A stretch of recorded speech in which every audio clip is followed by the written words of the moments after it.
IBPS clerk pre exams के लिए जो आज की डेट पे सबसे ज्यादा स्ट्रेसफुल चीज है, उसका मैं 4 स्टेप में सोल्यूशन बताने वाला हूं। ध्यान से एंड तक देखिएगा। कल से आईबीपीएस क्लर्क प्री के एग्जाम शुरू होने वाला है। सबसे ज्यादा स्ट्रेसफुल चीज आज के डेट पे क्या है आप लोगों के लिए? वो ये डर है कि इतने प्रिपरेशन के बाद भी अगर एग्जाम हॉल में हम लोग परफॉर्म ना कर पाए, अगर हम फेल कर गए तो क्या होगा। And I understand, yes, this is one of the last major exams of the season, so pressure तो ऑटोमेटिकली हाई हो ही जाता है। पर इस स्ट्रेस का एक सिंपल सोल्यूशन है। स्पोर्ट्समैन बहुत ही स्ट्रेसफुल एनवायरनमेंट में खेलते हैं। Sportsman like Virat Kohli, Rafael Nadal, Lionel Messi ये आइडिया को फॉलो करते हैं। And what is that? Approach the game mechanically and with discipline so that stress में ना आ पाए। और इसी आइडिया को हम लोग एग्जाम के लिए रीओरिएंट करेंगे, अप्लाई करेंगे। कैसे? Let me show you. 4 step solution यहीं पे आता है। पहला स्टेप क्या है दोस्तों? पहला स्टेप है कि go through the paper and quickly understand the skeleton of the section.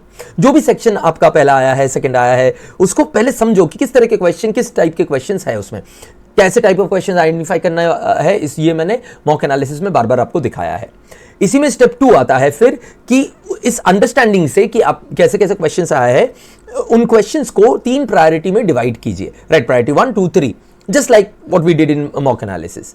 फिर स्टेप 3 है, इनको फिर प्रायोरिटी के ऑर्डर में अटेम्प्ट कीजिए, ना कि क्वेश्चन के ऑर्डर में अटेम्प्ट करना। And finally the 4th step, बहुत important step, if time limit crosses, अगर टाइम लिमिट क्रॉस हो जाता है, leave that question, don't guess just because आपने उस क्वेश्चन में ज्यादा टाइम दे दिया है, इसका मतलब ये नहीं है कि आपको वो आंसर मार्क करना ही है।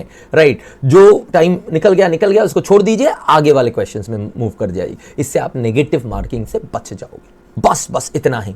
कट ऑफ्स या अटेम्प्ट्स या बाकी चीजों के बारे में एग्जाम में सोचने का आपको टाइम मिलना ही नहीं चाहिए। आपका पूरा ध्यान सिर्फ इस मैकेनिकल 4 स्टेप प्रोसेस में होना चाहिए, कैसे इसको यूटिलाइज करें। इस प्रोसेस को अगर आपने फॉलो कर लिया ना, तो रिजल्ट्स अपने आप, आपका बेस्ट रिजल्ट्स आपको मिल जाएंगे। Okay, so go ahead with full confidence. This is your moment. All the best for exam.